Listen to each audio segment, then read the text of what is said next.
What's up, guys? We got a 2019 Ford Edge. We got a cylinder 2 misfire.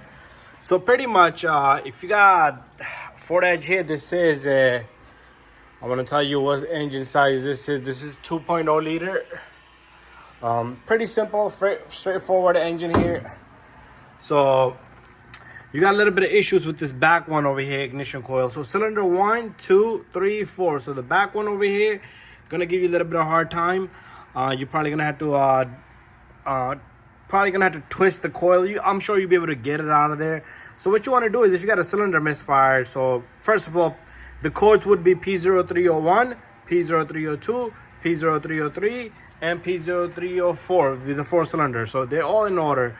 So pretty much it's an 8mm, and then what you want to do, you want to start with the basic. Okay, do yourself a tune-up spark plug, so that's what it calls for, and ignition coil. Ignition coil, what you can do is you can take this coil and switch it over and see if the misfire turns over to the other cylinder, and before you buy a coil, or just buy a coil and make sure you do your plug. So I'm going to show you guys how to do that. I just want to take out the old coil, show you how to take it out and put it back in. Let me get the proper tools. Got myself an 8mm gear wrench here. Let me turn it around. So you're gonna be turning this counterclockwise. Okay, my ratchet. I think this is okay. My gear wrench is not working, so I'm gonna just use the other side. If you get an 8mm socket, that's even better. You know what? I'll do that. So when I got me a deep socket, that's what you're gonna need. So go easy on it, especially when you tighten it, because it goes into plastic. So when you got the plug out, make sure you don't drop anything, okay, inside the board. So this guy comes out. So this connector has this plastic cover. You're just gonna push this back, and then you're gonna squeeze this, and this connector will come out. So you push back the tab.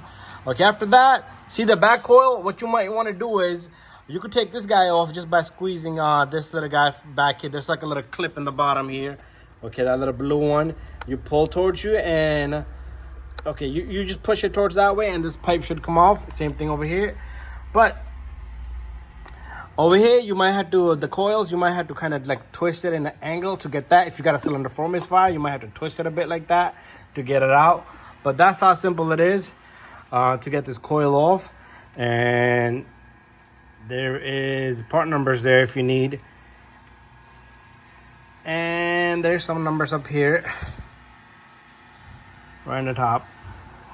So you also want to check inside. If there's any oil inside, that will also cause a misfire. So what you want to do is you want to get a new coil and you want to stick it in. Okay, if you change the plugs, go ahead, do so. I would recommend changing the plugs. So once your coil is in, it will sit in there properly, and you want to put this connector in. You will feel it click, and then this will close up. And I'm just doing this for show and tell purposes, but get yourself a new coil. So I'm waiting for a new coil, but I should be done with the video by then. So anyways, if your misfire doesn't go away, if you can't figure it out, it could be injector, it could be the cylinder itself, lost compression, it could be anything. It could be the gasket on the intake side that's leaking here. Even though you don't want to go that far, this is where you want to start, from basics only. Okay, guys, thank you for watching my video. Don't forget to subscribe, share, and like. See you guys on the next video.